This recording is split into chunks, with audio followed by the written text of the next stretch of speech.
Hi hello నమస్తే అండి. ఈరోజు నేను చేయబోయే రెసిపీ ఎర్రకందిపప్పు చుక్కకూర కర్రీ అండి. ఇది చాలా టేస్టీగా ఉంటుంది. మీరందరూ తప్పకుండా ట్రై చేయండి. చాలా ఈజీగా చెప్తాను. నేను చెప్పిన విధంగా ట్రై చేస్తే మీ అందరికీ నచ్చుద్దండి. కావాల్సిన పదార్థాలు చూసేద్దాం పదండి. చుక్కకూర అండి, టమాటాలు, కందిపప్పు, ఉల్లిపాయ, పచ్చిమిర్చి అండి. నేను ఎర్ర కందిపప్పు తీసుకున్నానండి. మీరు కావాలంటే మామూలు కందిపప్పు కూడా తీసుకోవచ్చు. ఎర్ర కందిపప్పు అయితే గ్యాస్ట్రిక్ ప్రాబ్లం ఉండదండి, త్వరగా ఉడికిపోద్ది. టేస్ట్ కూడా చాలా బాగుంటుంది. ఒక్కసారి అయితే ఎర్ర కందిపప్పుతో ట్రై చేయండి. మరి ప్రాసెస్లోకి వెళ్ళిపోదామండి. కందిపప్పు అయితే 2 సార్లు కడుక్కున్నానండి. 1 గ్లాస్కి 2 గ్లాసులు వేస్తున్నాను వాటర్.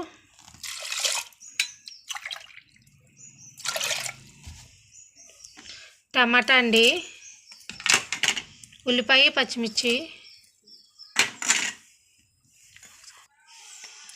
చుక్కకూర అయితే కడిగేసుకున్నానండి. కట్ చేసి ఉప్పేసి కడిగాను 2 సార్లు. చుక్కకూర వేసేస్తున్నాను. కొంచెం చింతపండు వేసానండి. కొంచెం కారం, కొంచెం పసుపు పెట్టేస్తున్నానండి.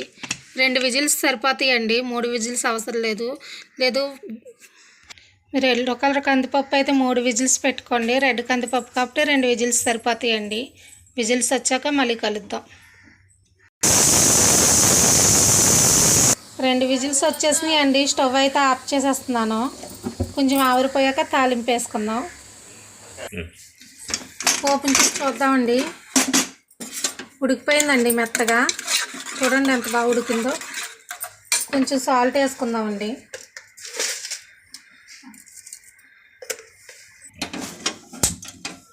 పోపుకు ఆయిల్ పెట్టానండి. కొంచెం నెయ్యి కూడా వేసాను. నెయ్యి వేయటం వల్ల చాలా టేస్ట్ వస్తుందండి పప్పు. జీలకర్ర, ఆవాలు కొంచెం వేగాలండి. ఉల్లిపాయలండి చిన్న పీసెస్ కింద చేసుకుని వేసుకోండి. వెల్లుల్లిపాయలు,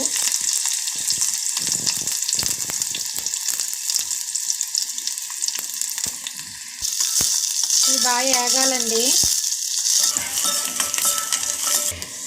ఎండుమిర్చి, కరివేపాకు అండి. స్టేజ్లో ఉన్నప్పుడు కొంచెం ఇంగు వేసుకోండి. ఇంగు వేసుకుంటే చాలా బాగుంటుంది పప్పు. ఇంగు వేగిపోయిందండి. సాంబార్ పొడి అండి 1 స్పూన్ వేస్తున్నాను. సాంబార్ పొడి మట్టుకు ఖచ్చితంగా వేసుకోండి. వేగిపోయిందండి. ఒకసారి ఈ స్టైల్లో అయితే తప్పకుండా ట్రై చేయండి. చుక్కకూర పప్పు చాలా టేస్టీగా ఉంటుంది. పుల్ల పుల్లగా చాలా కమ్మగా ఉంటుందండి. చుక్కకూర పప్పు అయితే రెడీ అయిపోయిందండి. వేడివేడి అన్నంలోకి చుక్కకూర పప్పు వేసుకుని ఒక అప్పడం నంచుకుని తింటే అద్దరిపోద్దండి. ఒక్కసారి అయితే తప్పకుండా ట్రై చేయండి.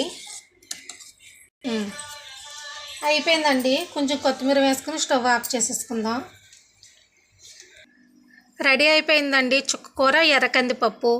పుల్ల పుల్లగా చాలా టేస్టీగా ఉంటుందండి. మీరైతే ఈ స్టైల్లో తప్పకుండా ట్రై చేయండి. మీ అందరికీ బాగా నచ్చుద్ది. మా వీడియో నచ్చితే లైక్ చేయండి, షేర్ చేయండి, సబ్స్క్రైబ్ చేయండి. Bye bye.